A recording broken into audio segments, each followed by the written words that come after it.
الحمد للہ رب العالمین والعاقبۃ للمتقین والصلاة والسلام علی سید المرسلین۔ ناظرین کرام، السلام علیکم ورحمۃ اللہ وبرکاتہ۔ ایمانی صفات کا عنوان لے کر آپ کی خدمت میں حاضر ہوں۔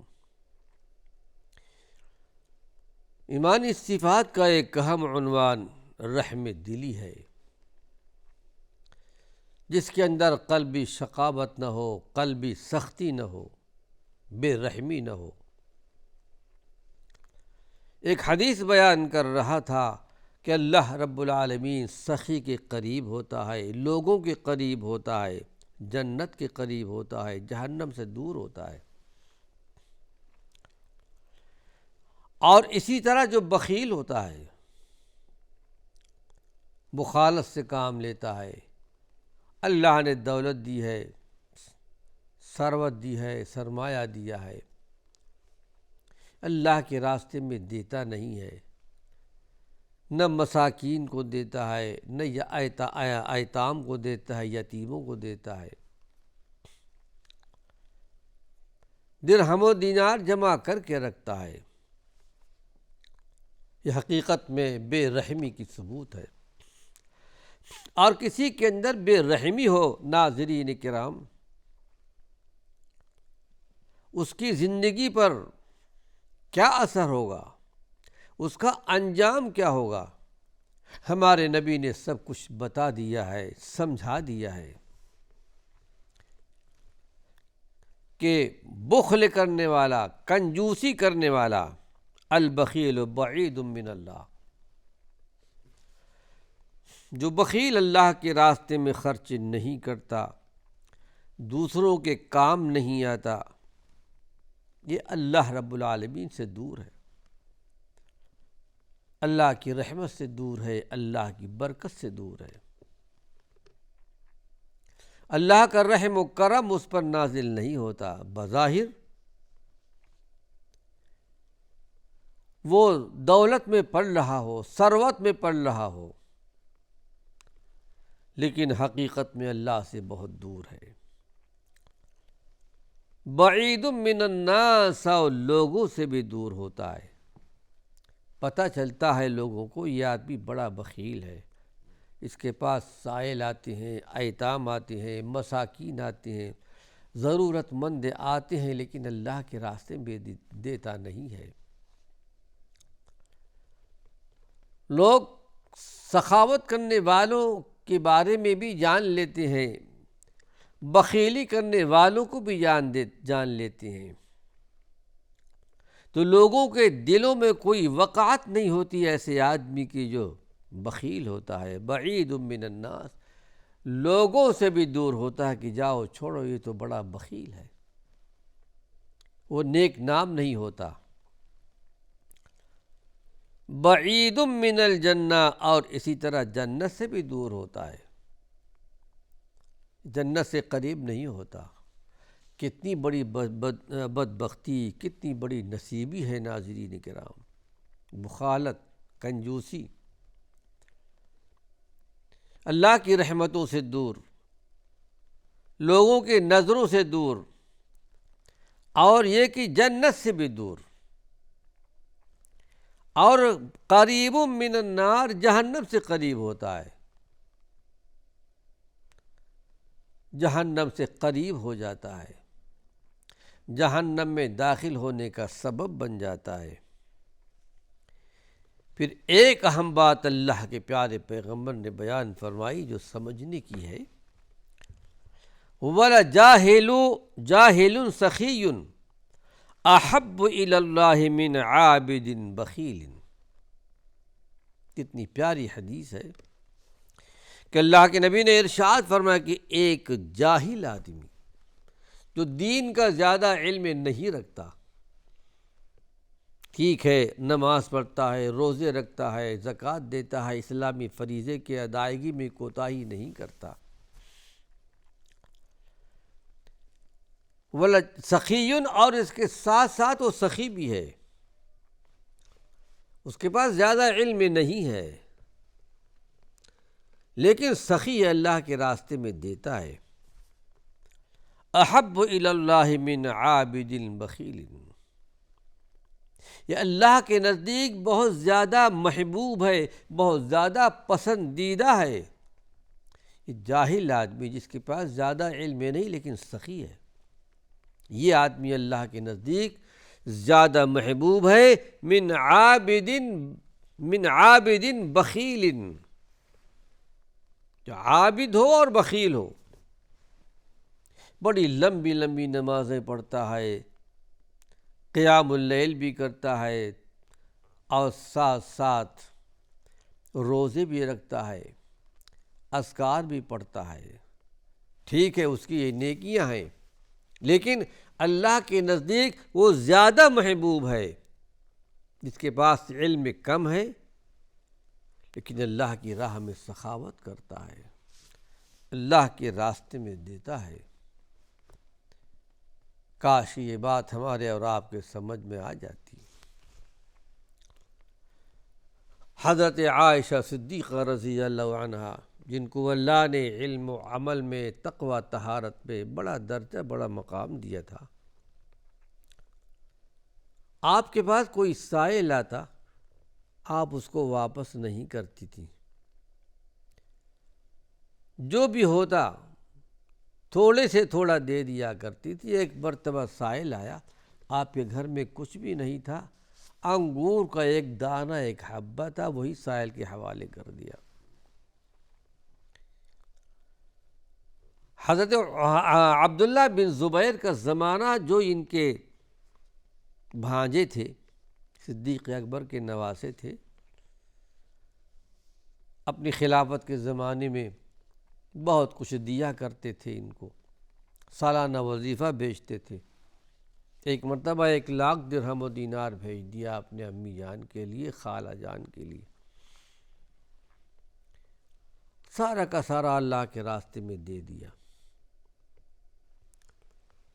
پتہ چلا عبداللہ بن زبیر کو، تو قسم کھا لی کہ میں امی جان سے، خالہ جان سے نہیں ملوں گا، میں ان کے خرچ کے لیے بھیجتا ہوں، یہ سارا کا سارا دے دیا کرتی ہیں۔ جب پتہ چلا حضرت عائشہ صدیقہ کو، تو قسم کھا لیا کہ اب میں عبداللہ بن زبیر اپنے بھانجے سے نہ ملوں گی۔ ایسا کیوں کہا؟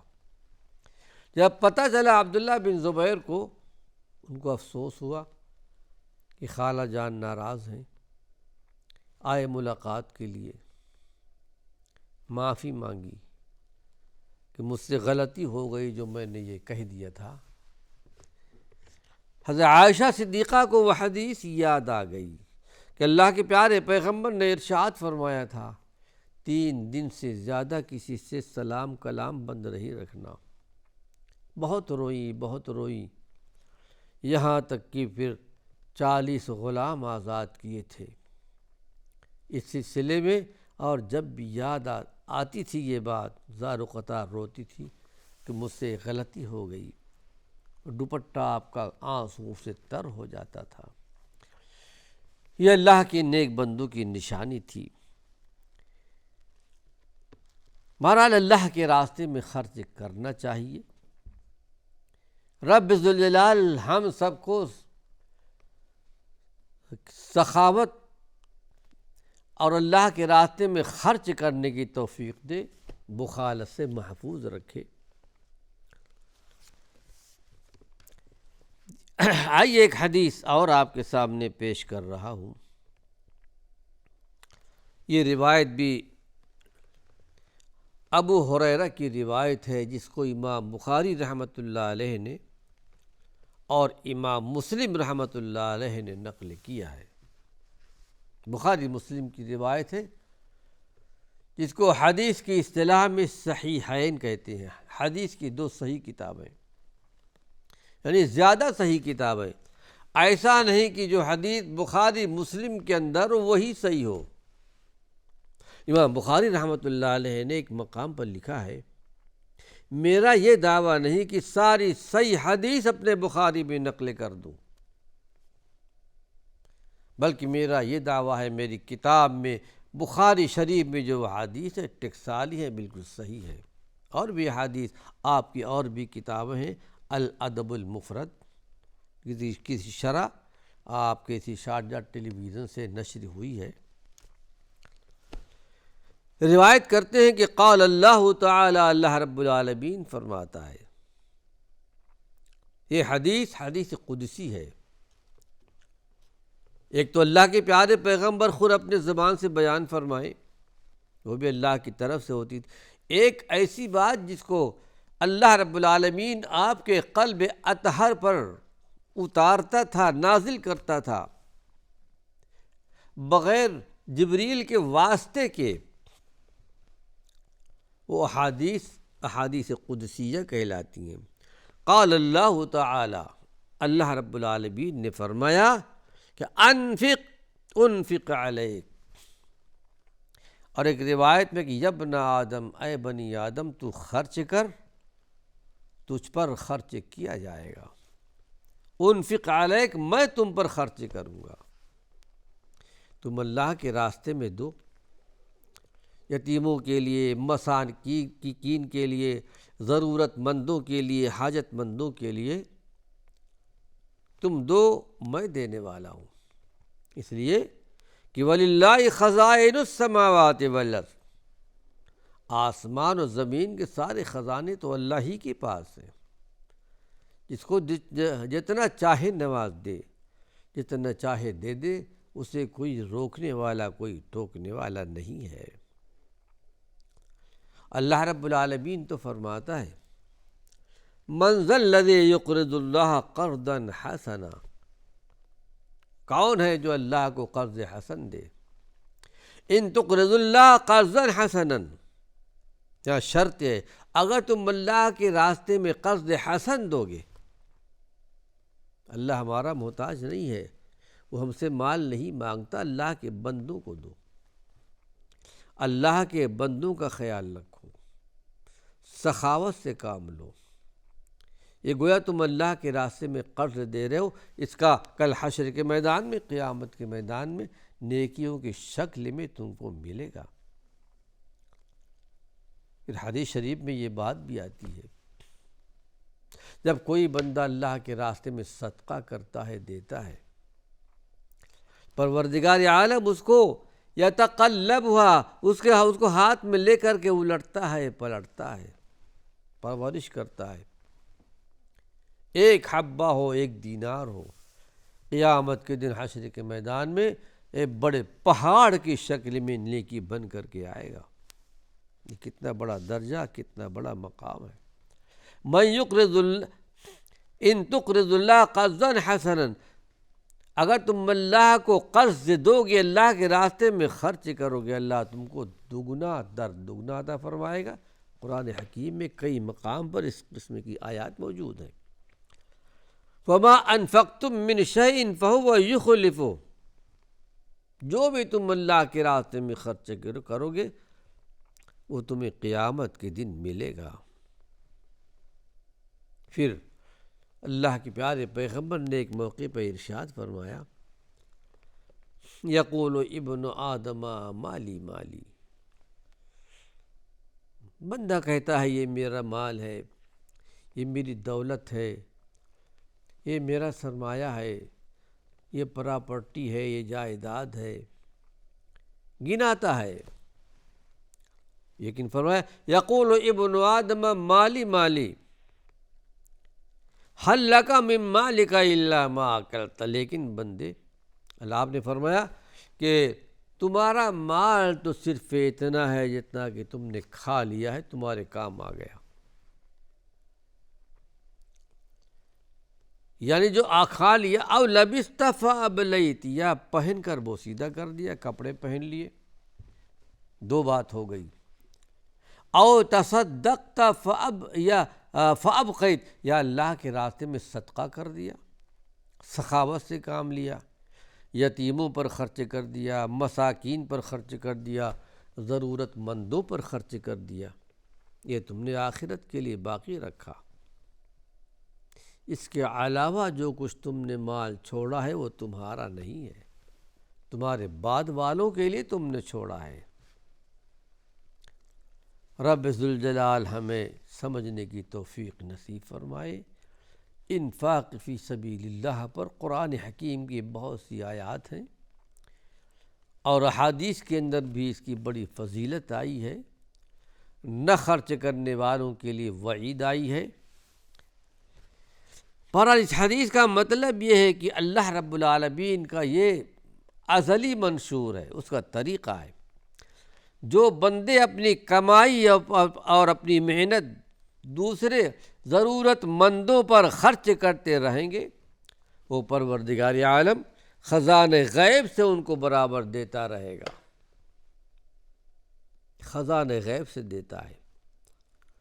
پھر قرآن تو کہتا ہے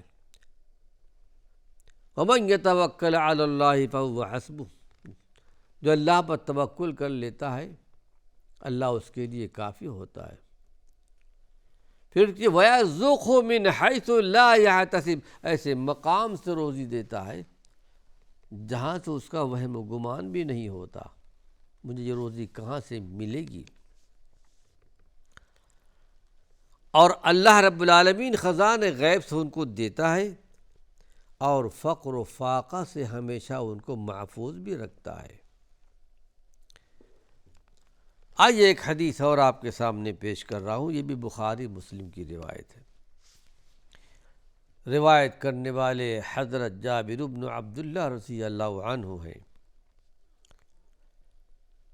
کہتے ہیں کہ ما سئل النبی صلی اللہ علیہ وسلم شیئا قط فقال لا، اللہ کے پیارے پیغمبر محمد صلی اللہ علیہ وسلم کی سیرت بہت صاف ستھری تھی۔ دنیا کے سب سے بڑے انسان، دنیا کے سب سے بڑے نبی، دنیا کے سب سے بڑے عابد زاہد شاکر تھے، دنیا کے سب سے بڑے سخی بھی تھے۔ تو ناظرین کرام، وقت ختم ہو چکا ہے۔ اللہ نے چاہا کچھ مفید باتیں اسی ضمن میں اس حدیث کا تکملہ پیش کروں گا۔ وآخر دعوانا ان الحمد للہ رب العالمین۔